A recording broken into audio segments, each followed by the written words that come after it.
First எங்களோட meeting பத்தி சொல்றேன், எங்க லவ் ஸ்டோரியே சொல்றேங்க. இப்போ ஃபர்ஸ்ட் நான் எங்க மீட் பண்ணேன்னாங்க, நான் வந்து சின்ன வயசுல இருந்தே ஹாஸ்டல் தான். எல்கேஜில இருந்து ஃபர்ஸ்ட் ஸ்டாண்டர்ட் வரைக்கும் நான் எங்க ஊர்ல தான் படிச்சேன். செகண்ட் ஸ்டாண்டர்ட்ல இருந்து ஃபோர்த் ஸ்டாண்டர்ட் வரைக்கும் நான் எங்க ஊர் சைடு இல்ல, நான் கோயம்புத்தூர் சைடுல போய் இன்னொரு வீடு இருக்கு, அங்க வந்து ஃபோர்த் ஸ்டாண்டர்ட் வரைக்கும் படிச்சேன். அதுக்கப்புறம் 5th standard to 8th standard வந்து எங்க பெரியம்மா வீட்டுல படிச்சேன். அதுக்கப்புறம் 9th 10th 11th 12th வரைக்கும் வந்து பண்ண ஹாஸ்டல் தான். 11th வரைக்கும் ஹாஸ்டல். 12th வந்து பாத்துட்டீங்கன்னா மேட்டுப்பாளையம் சைடு ஒரு வீடு எடுத்து தங்கி இருந்தோம். சோ ஊர் சைடே வரலையா, அதனால எனக்கு மாமன் பொண்ணெல்லாம் பெருசா தெரியல.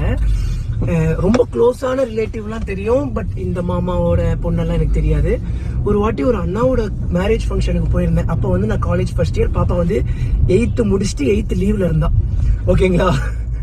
சோ வந்து இதை நான் உங்ககிட்ட எப்படி சொல்லுவேன், இது வரைக்கும் நான் யார்ட்டையும் பெருசா சொன்னதில்லை. என் டிடிஎஃப் கிட்ட சொல்லாம நான் வேற யார்கிட்ட சொல்ல போறேன், உங்ககிட்ட மறைக்காத எந்த ஒரு ரகசியமும் இல்லைல்ல.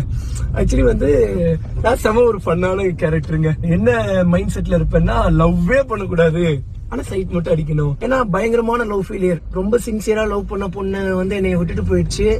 அந்த ஒரு பயங்கரமான ஒரு பெயின்ல இருந்தேன். அதுக்கப்புறம் கொஞ்ச நாள் கழிச்சு மீண்டு வந்துட்டு இனிமேல் வாழ்க்கையில லவ் மட்டும் பண்ணிடவே கூடாதுன்னு சொல்லி முடிவோட இருந்தேன். அந்த மேரேஜ் ஃபங்க்ஷன்ல இல்ல எங்க அக்காவை பொண்ணு பாக்குற ஃபங்க்ஷன் அது. எங்க அக்கானா எனக்கு இன்னொரு அக்கா இருக்காங்க. அந்த அக்காவை வந்து பொண்ணு பாக்குற ஃபங்க்ஷன், மாப்பிள்ளை வீட்டுக்கு வந்திருந்தாங்க. அந்த ஃபங்க்ஷன்ல தான் ஃபர்ஸ்ட் பாப்பாவை பார்த்தேன்.